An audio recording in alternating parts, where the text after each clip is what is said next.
ओम अज्ञानतिमिरन्धस्य ज्ञानाञ्जनशलाखया चक्षुरुन्मीलितं येन तस्मै श्रीगुरुवे नमः। नमो ओम विष्णुपादाय कृष्णपृष्ठाय भूतले श्रीमते भक्तिवेदांत स्वामिन् इति नामिने। नमस्ते सरस्वते देवे गौरवाणी प्रचारिणे निर्विशेषा शून्यवादी पाश्चात्यदेशतारिणे। जय श्री कृष्ण चैतन्य प्रभु नित्यानंदा श्री अद्वैत गदाधर श्रीवासादि गौर भक्तवृंदा। हरे कृष्णा कृष्ण कृष्णा हरे हरे, हरे राम राम राम हरे हरे। हरे कृष्णा। तो पिछली कथा में हम चर्चा कर रहे थे किस प्रकार अर्जुन उन्होंने उस ब्राह्मण को भरोसा दिलाया कि वे कृष्ण नहीं है, वे संकर्षण भी नहीं है, अनिरुद्ध और प्रद्युम्न भी नहीं है, वे स्वयं महारथी अर्जुन है, गांडीवधारी अर्जुन, और अपनी शक्तियों के द्वारा वो जरूर उनके पुत्र की जो है रक्षा करेंगे। तो पहले तो उस ब्राह्मण को भरोसा नहीं हुआ। उस ब्राह्मण ने उनसे कहा कि तुम्हारी बातों से ऐसा प्रतीत होता है मानो एक छोटा बालक किस प्रकार से बोल रहा हो। लेकिन फिर अर्जुन ने कहा कि उन्होंने किस प्रकार से भगवान शिव जी को भी हराया है और उसके कारण भगवान शिव ने प्रसन्न होकर के उन्हें पशुपात अस्त्र प्रदान किया था। और यहां तक कि अर्जुन उन ब्राह्मण को कहते हैं कि मैं तुम्हें वचन देता हूं कि अगर मैं तुम्हारे पुत्रों की रक्षा नहीं कर पाया तो मैं आग में कूद करके अपने प्राण त्याग दूंगा। तो जब इस प्रकार से अर्जुन ने उनको हौसला दिलाया, उनको भरोसा दिलाया, तो ब्राह्मण ने उनकी बात के ऊपर विश्वास कर लिया। और जब उनका अगला पुत्र उसका जन्म होने वाला था तब उन्होंने अर्जुन को वहां पर बुलाया था। अर्जुन ने पानी लेकर के आचमन किया। आचमन करने के उपरांत उन्होंने अपने बाणों के द्वारा एक प्रकार से बड़ी दीवार चारों तरफ उनके ब्राह्मण के घर के चारों तरफ बना दी ताकि कोई भी वहां पर प्रवेश न कर सके। और बाद में स्वयं अपने गांडीव धनुष को लेकर के खड़े हुए तैयार थे उस बच्चे की रक्षा करने के लिए जो जन्म लेने वाला था। तो बच्चे ने जन्म लिया।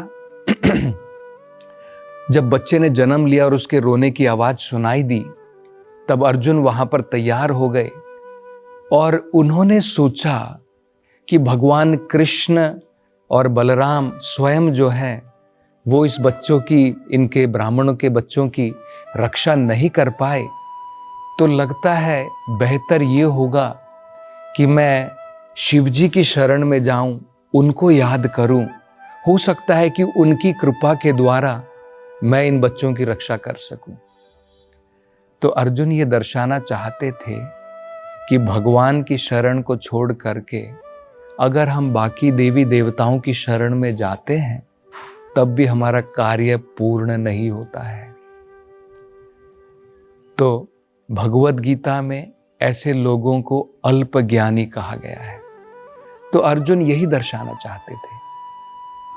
उसके बाद में जब वो बच्चा वहां पर पैदा हुआ, तुरंत वहां से वो बच्चा भी गायब हो गया और उसके साथ साथ में अर्जुन ने जितने भी बाण छोड़े थे उनके सारे के सारे बाण भी जो है वहां से गायब हो गए। तो ये देख करके अर्जुन बड़ा आश्चर्यचकित हो गया। तो उस मृत बच्चे को ढूंढने के लिए अब अर्जुन जो है वहां से निकल पड़े। भगवान कृष्ण की कृपा के द्वारा अर्जुन को जो है योगिक शक्तियों की भी प्राप्ति थी। तो अपने योगिक शक्तियों का प्रयोग करके अर्जुन जो है सबसे पहले यमलोक पहुंच गए। तो यमलोक में जाकर के उन्होंने ढूंढा, लेकिन ब्राह्मण का वो जो है बच्चा वहां पर उनको दिखाई नहीं दिया। उसके बाद में वो सीधा इंद्रलोक को पहुंच गए, स्वर्गलोक। तो वहां पर भी उन्होंने उस बच्चे की खोज की, लेकिन वहां पर भी प्राप्ति नहीं हुई। इस प्रकार से वायु लोक, अनेकों देवताओं के सभी लोक को उन्होंने जो है छान मारे। बाद में पाताल लोक तक भी पहुंच गए, नीचे के लोकों तक भी पहुंच गए, लेकिन वहां पर भी उनके जो है बच्चों की प्राप्ति नहीं हुई। और बाद में ब्रह्मलोक तक वो पहुंच गए, जहां पर पहुंच पाना अत्यंत दुर्लभ है।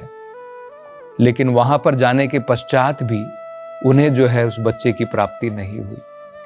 तब बिल्कुल निराश होकर के अर्जुन वापस लौट करके आ गए, और जैसा उन्होंने प्रण दिया था, वचन दिया था कि मैं अग्नि में अपने आप को जला करके अपने प्राण को त्याग दूंगा, तब अर्जुन जो है अब अग्नि में कूदना चाहते थे। और भगवान कृष्ण वहीं पर, उनका घर, भगवान का जो महल था इस ब्राह्मण के घर के निकट ही था। तो भगवान सब कुछ देख करके मुस्कुरा रहे थे। तो जब अर्जुन इस प्रकार से आत्महत्या करना चाहते थे, भगवान ने अर्जुन को धिक्कारा। भगवान ने कहा कि अर्जुन, तुम इस प्रकार के कायर कार्य मत करो, क्योंकि इसके द्वारा ना पूरे संसार में केवल तुम्हारी निंदा होगी, उसके साथ साथ में मेरी निंदा भी होगी, क्योंकि तुम मेरे मित्र हो। तब भगवान के आश्वासन देने के पश्चात अर्जुन जो है उन्होंने वहां पर आत्महत्या नहीं की। तब भगवान कृष्ण ने अपने रथ को वहां पर बुलाया, और अर्जुन के साथ में भगवान जो है उस रथ को लेकर के इन बच्चों की खोज में निकल पड़े, ब्राह्मण के बच्चों की खोज में।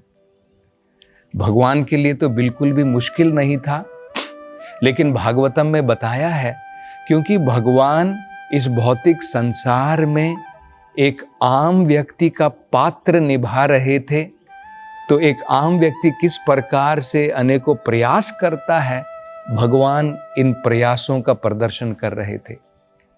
तो भगवान जो है अपने रथ को लेकर के उत्तर दिशा की तरफ निकल पड़े। और भागवत में कहा है, भगवान ने 7 द्वीपों को पार किया, सप्तद्वीप जिसे कहा जाता है। जैसे उदाहरण के तौर पर ये जो धरती है जहां पर हम वास करते हैं, ये जम्बू द्वीप का एक हिस्सा है। इसी प्रकार से अन्य बहुत सारे द्वीप हैं। तो इन 7 द्वीपों को पार करने के पश्चात भगवान जो है इस ब्रह्मांड के अंत तक पहुंच गए। ब्रह्मांड के अंत में क्या है, ब्रह्मांड के ऊपर अनेकों प्रकार की गहरी परतें हैं, बड़ी मोटी मोटी परतें हैं। ये भौतिक पदार्थों की बनी हुई परत है, और इसको पार करना, इसको छेदना अत्यंत मुश्किल है। तो भगवान के घोड़े भी, क्योंकि खुली जगह जहां पर थी वहां पर तो सूर्य का प्रकाश था, लेकिन क्योंकि ये परत जो है इसके अंदर में इसको भेदना था, इसके अंदर में घोर अंधकार था। तो भगवान के घोड़े भी आध्यात्मिक घोड़े थे, भगवान का रथ भी आध्यात्मिक था। लेकिन इस भौतिक संसार में भगवान की लीला के अनुसार वो भी जो है एक आम घोड़ों की तरह कार्य कर रहे थे। लेकिन फिर भी हम देख सकते हैं 7 द्वीपों को पार करना कोई आम घोड़ा थोड़ी कर सकता है। तो भगवान के घोड़े भी जो है वो हिचकिचाए इन परत को पार करने के लिए, इसमें से अंदर से जाने के लिए।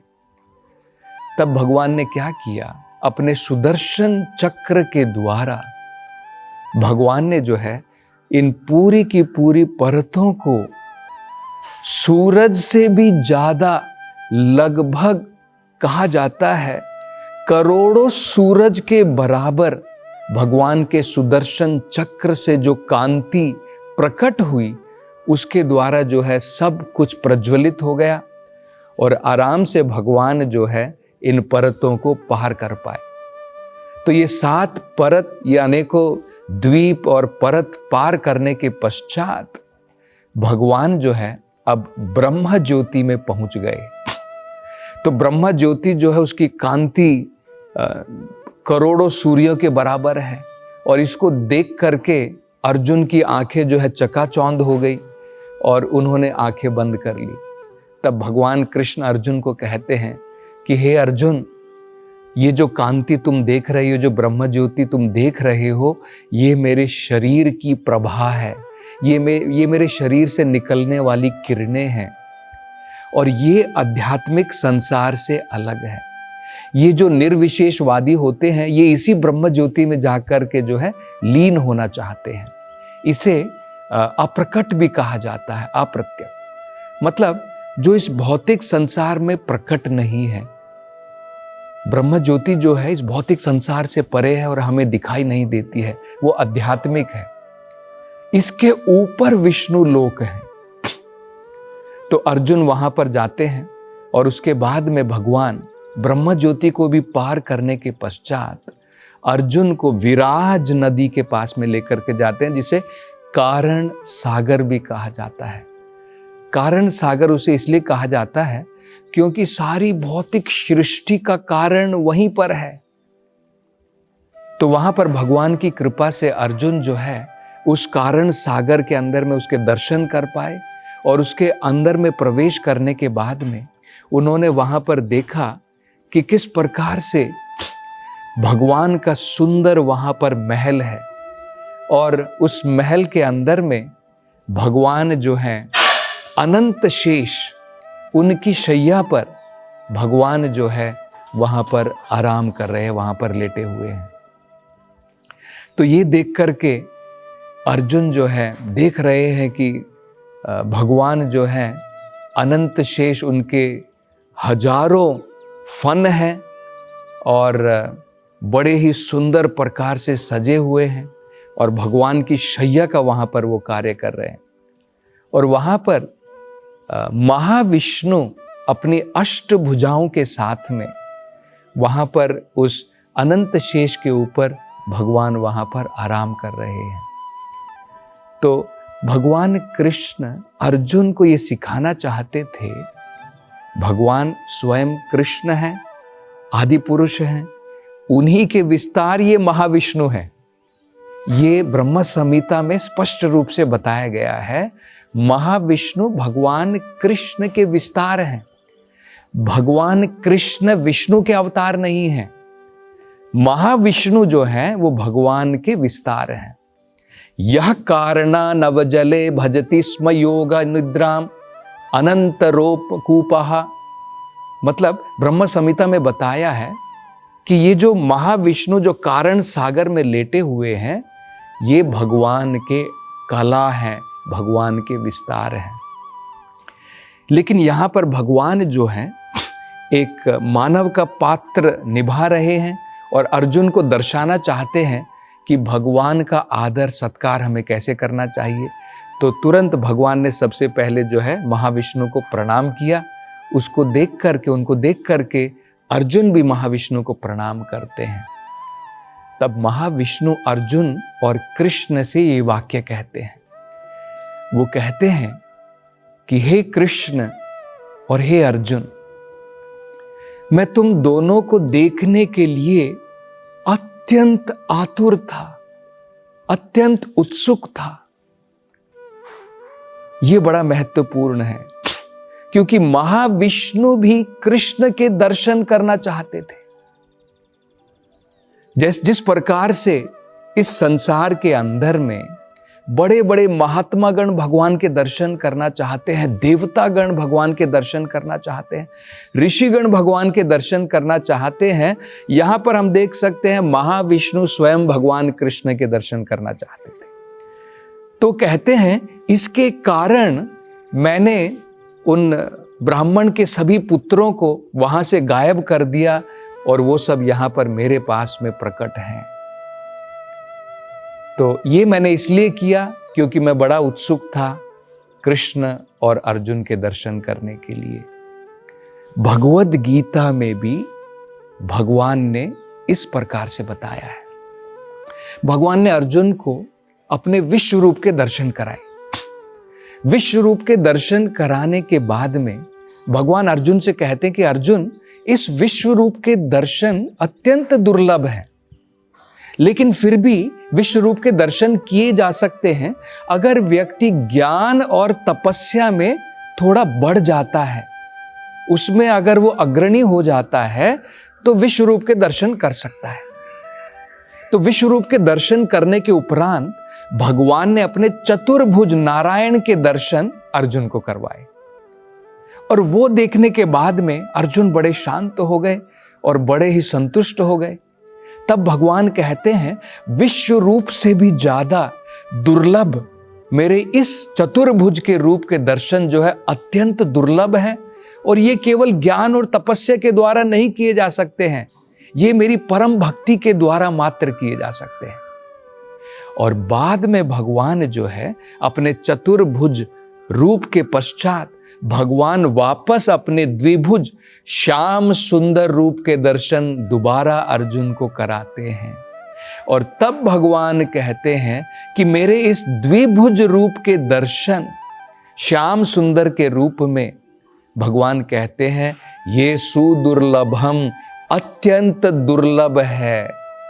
तो ये हम जो है प्रसंग यहां पर भी देख सकते हैं कि किस प्रकार से महाविष्णु भी भगवान कृष्ण के दर्शन करना चाहते थे, और उनकी योजना के अनुसार उन्होंने सारे पुत्र जो है वहां पर वो लेकर के आए थे। तो अब भगवान कृष्ण और अर्जुन उनसे वापस पुत्र की प्राप्ति करने के बाद ब्राह्मण के घर को वापस लौटते हैं और उनके पुत्रों को लौटा देते हैं। ये भगवान की परम योगेश्वर की महाशक्तियां हैं। तो इसके बाद में और आगे कथा कैसे बढ़ेगी, इसकी चर्चा हम अगली कथा में करेंगे। हरे कृष्णा।